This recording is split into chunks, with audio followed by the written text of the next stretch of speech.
So, welcome back to Favorite from Friday. This case is a leftover case that I was supposed to have uploaded last week. And so, because I usually upload 3 videos for every week, as you guys know, but last week I only uploaded 2. So this is just a leftover case that was supposed to get uploaded, but didn't make it in time. So enjoy, I guess, like the bonus video for this week.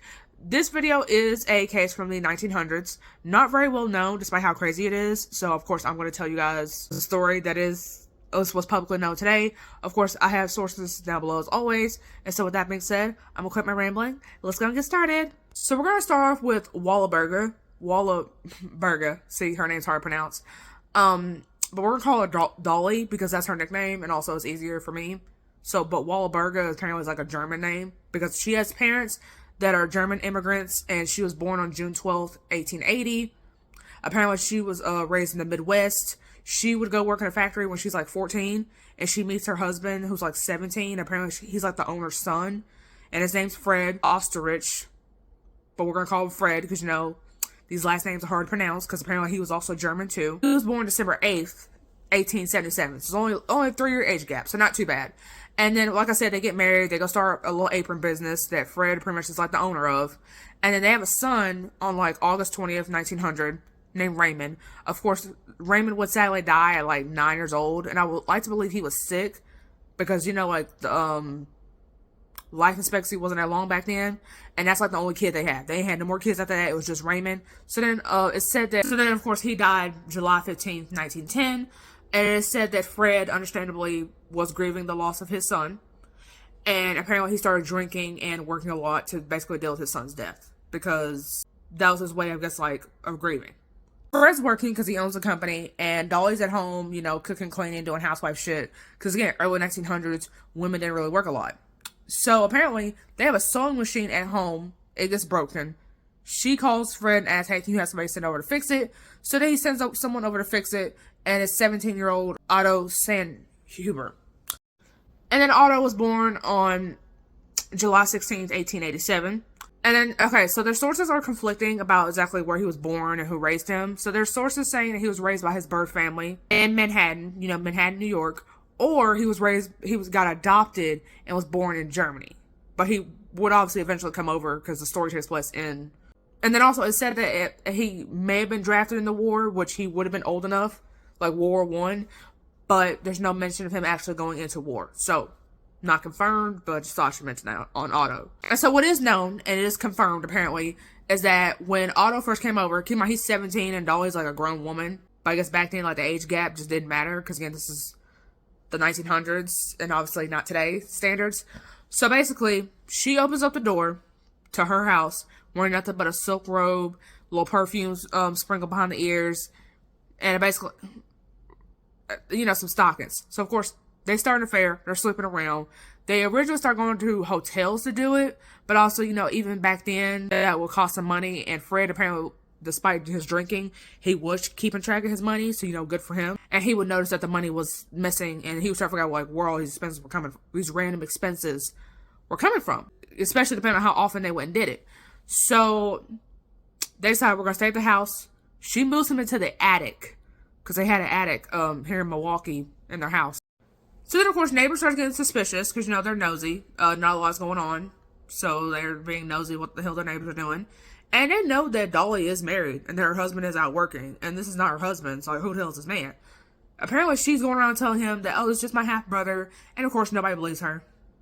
And Otto, apparently, while being in the attic, he would spend his time, like, reading, writing stories because he wanted to be a writer and making gin. So, like, alcohol, essentially. Obviously, when Fred was at work, he would be just out and about, like, walking around the house. And then whenever Fred was home, that's when he would go back in the attic. So then, of course, you know this attic thing can't last forever. Because Fred's going to see shadows. He's noticing items are missing. And he's hearing noises randomly in the night. So then 5 years later, Otto has lived with these people for 5 years. And Fred somehow has not found out that it's his own employee. Eventually, Otto is said to have quit. Obviously. And I guess, like, Dolly said that she'll take care of him. And Otto was like, cool, I ain't gotta work and I get laid, cool. So then Fred's like, we're moving to Los Angeles, LA. Dolly's like, cool, we can do that, but the new house has to have an attic, obviously for Otto, but like, again, he doesn't know that, because Otto has to hide somewhere. And apparently he agreed, and apparently back then it was harder to find a house that had an attic, but they eventually found one. And once they found one, she went ahead and sent Otto ahead so that way he can move in, get his shit ready, so that way there's no, like, conflict. So there's no bumping into each other. So on the fateful day, or I guess the fateful night, because it happened at nighttime, of August 22nd, 1922, apparently Dolly and Fred get into an argument, and Otto hears this from the attic, and of course he's worried about Dolly, because it says believe that he has, like, strong feelings for her by this point, and so he comes down with his own gun, and apparently him and Otto Fred and Otto get into a fight. And apparently, like I said, Otto has a gun, so apparently, like, the gun went off and it shot Fred, and it said that's what kills him. And then it said they shot him again multiple times, like, just to make sure he was dead. Otto proceeds to hide Dolly into, like, a little closet to make sure, like, oh, there's no way she could have done it because she was locked in the closet. And then he goes back and hides in the attic. And then Dolly pretty much screams and pretty much hope that the screams are heard by the neighbors, which they are. So then, of course, the neighbors, out of concern, they call the police, as one does. Police shows up, they see Dolly in the closet, and they see Fred dead on the floor. So, of course, they did rule the murder or robbery gone wrong. But basically, Fred walked in and was in the act of an attempted robbery, and it got out of hand, and he just died as a result. And plus, also, he had a watch that was missing, which will come up later. And so, of course, police started getting suspicious after they started asking Dolly questions, because, you know, she was the wife. What do you know? And she would tell the police that, oh, we never fought. Which they've been married for, like, years. So, obviously, they were, like, every married couple fights.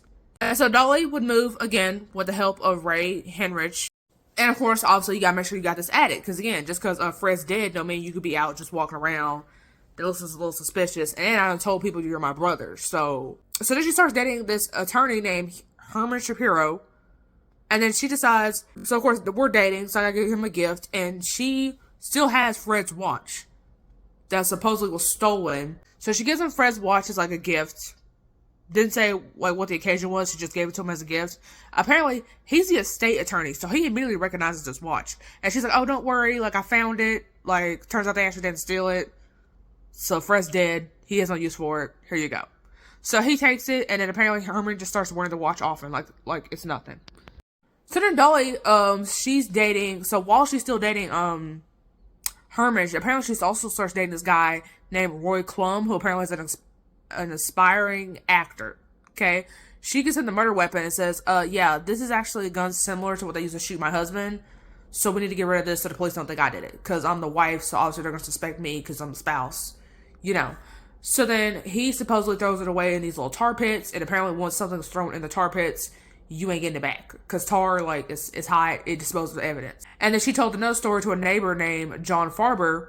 And he buried it in his backyard. So Dolly makes a dumb decision. She breaks up with Roy a year later. Remember, he's the one who disposed of the murder weapon for her. So he goes and tells police, like, hey, this lady that I helped dispose of a weapon for, we're done. So, yeah, here's everything y'all didn't know.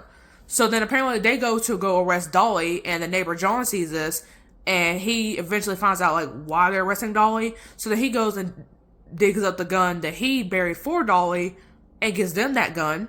So if the tar gun, we can't find that gun, we at least got this gun. So, of course, while she's in jail, she goes to Herman, is like, hey, go buy some groceries, go to the attic, and knock like 3 times. So then, of course, he asks why, and then she says, oh, my half-brother Otto is living there. Which also we know he's not the half-brother, but of course, you know. Anyway, so yeah, my half-brother is living up in the attic, so he's like, okay, kind of weird, but... So he goes up there. Otto apparently must have been excited to see, like, another male or have contact with anybody other than Dolly, because he's been up there for, like, almost 10 years. So, of course, he starts telling Herman about all the sex that him and Dolly have been having, and, like, we've been doing this, da-da-da. So then, of course, Herman, he's pissed. He asks Otto to leave, and he does. And Dolly apparently was released on bail after both guns were found, but apparently they wore away over time, so they couldn't be used against her. Herman apparently was actually married while he was dating Dolly, and apparently his wife also found out about the affair, so she wants a divorce, rightfully so. And apparently, like I said, he's a successful attorney, but apparently his wife is like, I deserve at least something because I'm kind of the reason why you're here.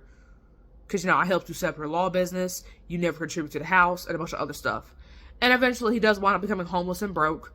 So then he goes back to live with Dolly for another 7 years. So then apparently, half of the insurance... Okay, so Dolly actually promises half of the insurance that she got from Fred's death to Herman. They go on to start a business together, like an automotive business, but also real estate. And they have like this building that was worth like 150 grand, and it was like 5 stories big. And this was 150 grand back then. So then apparently eventually Dolly gets sued by Genevieve Henrich, who was the wife of Ray Henrich. So then of course Genevieve, she then goes after Ray, because apparently Ray was fooling around with Dolly while they were married. So ain't nobody really in the story ever faithful. Everybody out here cheating, essentially. So Genevieve's going after her husband Ray, basically saying you can't sell or buy anything until this lawsuit is over. Genevieve, of course, is getting death threats, obviously from Dolly, because who else? And then, of course, Dolly denies that she's sending said death threats. And then Dolly goes after Genevieve's mom and is like, I'm suing you for $500,000 because you have been the one that told your daughter that I'm out here threatening her. So then Ray files a lawsuit against his own about-to-be ex-wife Genevieve, basically saying, oh, well, you were physically and verbally abusive to me, so I don't have to give you shit. And then apparently the outcome of that lawsuit was settled privately, so we don't even know how the hell that came out. So then Dolly goes and sues Herman, her own business partner, basically saying that you never gave me the accounting information or like the profits from our company. So then Herman decides he's going to countersue Dolly for 90 grand for basically half of the assets that he has left over. In 1930, Dolly apparently would get caught cheating on Herman. So then Herman goes, Herman goes and tells the police everything that he found out about Otto years prior. So then, of course, Dolly is arrested again. And by this point, Otto had, like, left America, like, altogether. This man had went and got married. He got a fake name, Walter Klein. And he was living in fucking Canada. So then, of course, we get to the trial. Otto's not found for a whole ass of a year because, like I said, he's in a whole other country. But when he does get found, we go to trial because now we have a dead person. So anyway, so we go to trial, and Otto originally claims that, look, I love Dolly and I killed Fred to protect her because I thought that Fred was going to hurt, if not kill her. And then he originally takes it back. He's like, actually, she held me hostage and I was her sex slave. So then, of course, this is 1930s. This shit is going crazy. People all over LA are like, whoa, like sex slave. This story was trending, okay? So then his defense attorney tries to say that, oh, Roy Klum, the one who helped her hide the murder weapon, the defense attorney tries to say is that, oh, well, maybe Roy committed the murder and not Otto. And then, of course, Roy would actually try to come back and try to sue for like 100 grand for like defamation. Because obviously we know Otto killed Fred and not Roy, so... And then apparently after he had told Herman like all the things that him and Dolly had did and that he killed Fred, apparently he gave him $10 so he couldn't testify. So Herman couldn't testify against Otto because it was attorney-client privilege because Herman was an attorney. And he also claims that apparently the district attorney's office had promised him immunity to first-degree murder if he confessed to the jury. And apparently the district attorney had apparently testified while the jury was out. So Otto, at one point even tried to say that he was in the attic and that he heard Dolly run up the stairs and then she hid into the closet and that someone else actually committed the murder because he heard gunshots after that. And then there was another story where apparently he tried to say that Herman himself even committed the murder. And however, this story apparently came apart after he admitted that he did actually own the 2 guns. And that apparently he threw like an ink well at one of the intruders because they were trying to say this was a robbery. So your story's like falling apart, sir. So then of course he's gonna get to manslaughter. And apparently back then in California there was a statute of limitations on manslaughter, which was 3 years.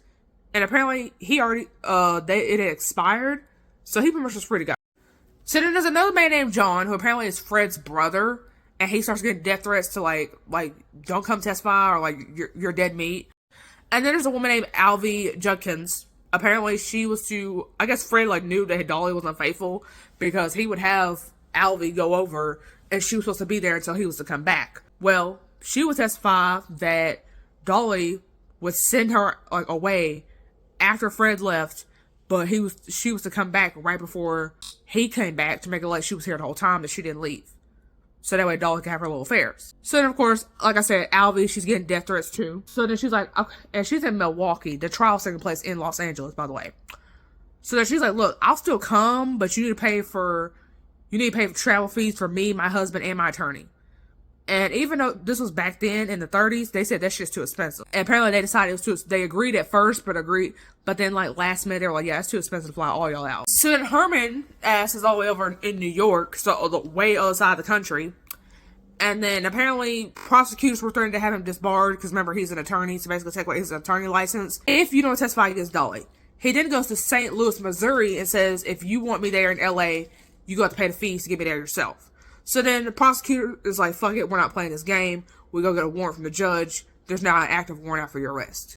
So then John Farber and his wife, apparently they testified that they wouldn't have been surprised if Dolly and Fred had divorced, basically trying to insinuate that they did have problems.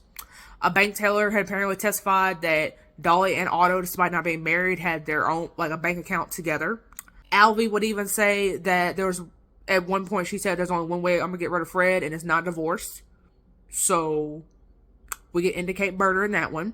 And apparently there was, after the murder, Alvy apparently Dolly was going back to Milwaukee for whatever reason, and she had talked to Alvy, and apparently she'd asked, well, who do you think killed your husband? And then Dolly says, let's not talk about that, and basically had referred to herself as a fox who will not get caught. So Dolly herself goes on trial, and she actually admits that she did kill Fred with the second gun.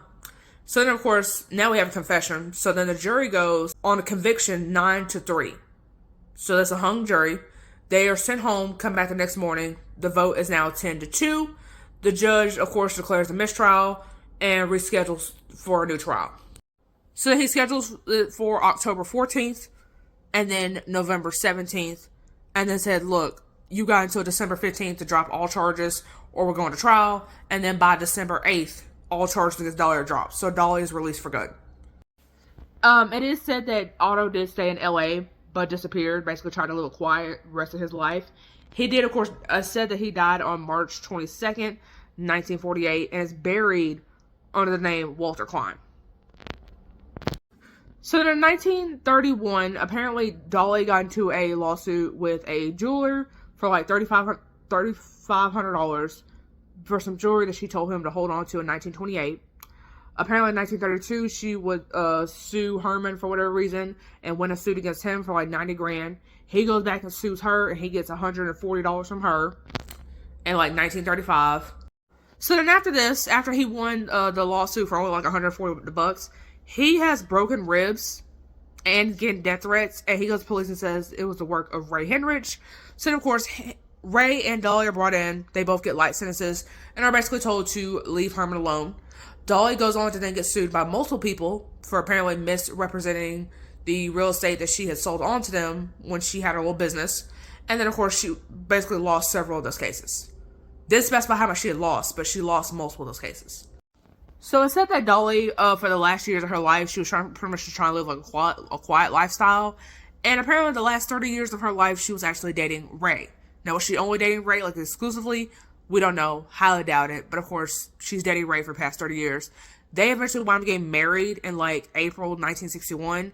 And then sources are saying, like, she died 3 days after they got married. And other sources are saying she died 8 days after she got married. But what is known is that apparently everything that she did have at the time she died, she left to Ray. And then Ray died in, like, 1977 at 84 years old. So, yeah, everybody involved in the story is, like, obviously dead by now. But, yeah.